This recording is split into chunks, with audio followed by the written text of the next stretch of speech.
उस उपलक्ष्य में आज के इस कार्यक्रम को देखें अथवा हरियाणा सरकार में हम लोगों ने भारतीय जनता पार्टी की सरकार के नाते से अभी 26 अक्टूबर को 9 वर्ष पूर्ण किए हैं। इस 9 वर्ष के कार्यकाल में काम तो सरकारें सब करती हैं, लेकिन हमने जो विशेष काम किए, खास करके अपने प्रदेश के पंक्ति में खड़े हुए अंतिम व्यक्ति को, गरीब को, मजदूर को, किसान को, कोई भी छोटा व्यापारी, छोटा कर्मचारी जिनकी आय, सालाना आय बहुत कम होती है, निम्न आय वर्ग जिसको हम कह सकते हैं, बीपीएल जिसको कह सकते हैं, या जिनको जरूरत होती है, ऐसे जरूरतमंदों की सहायता के अनेक जो कार्यक्रम किए, उन कार्यक्रमों का आज ये जो अंत्योदय महासम्मेलन है, ये एक उसका प्रमाण है।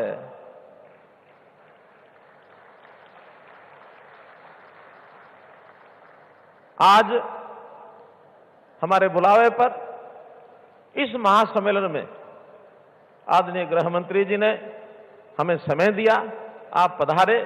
मैं आपका हरियाणा की 2 करोड़ 80 लाख लोगों की ओर से स्वागत करता हूं, आपका अभिनंदन करता हूं। हम अपने गृह मंत्री श्री अमित शाह जी के बारे में बहुत जानते हैं, चाहे वो पार्टी के प्रदेश अध्यक्ष के नाते, राष्ट्रीय अध्यक्ष के नाते, उन्होंने देश भर में पार्टी का जो ताना बाना बुना और दुनिया की सबसे बड़ी पार्टी, सबसे मजबूत पार्टी, अनुशासित पार्टी, इसका गौरव प्राप्त हुआ। आपकी संगठनात्मक क्षमता, आपकी सुदृढ़ता, इसके बारे में हम परिचित हैं।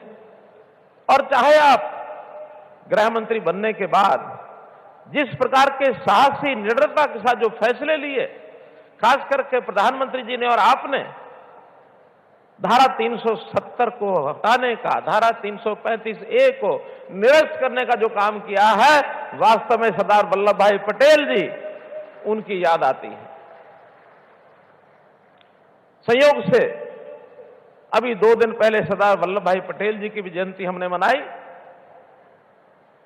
राष्ट्रीय एकता दिवस के रूप में एकता के लिए देश भर में दौड़ें हुई और उनको हमने याद किया कि देश की 562 रियासतों को एक सूत्र में पिरो करके देश की एकता, अखंडता को जो बनाने का काम उन्होंने किया। और जो थोड़ा सा काम बच गया था, जिन कारणों से बचा था, उन कारणों में मैं नहीं जाना चाहता, लेकिन जम्मू कश्मीर का एक विषय शेष बचा था, उस बचे हुए काम को आप लोगों ने पूरा किया। मैं बहुत बहुत इस बात की सराहना करता हूं, आप लोगों का अभिनंदन करता हूं।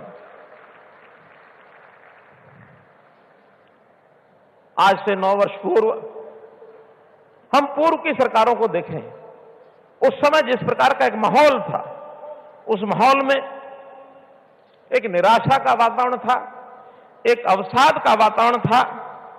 भाई भतीजा के नाते गिने चुने लोगों को लाभ मिलता था, बिचौलिए काम करते थे, जाति और वर्ग इस नाते से बोलबाला रहता था।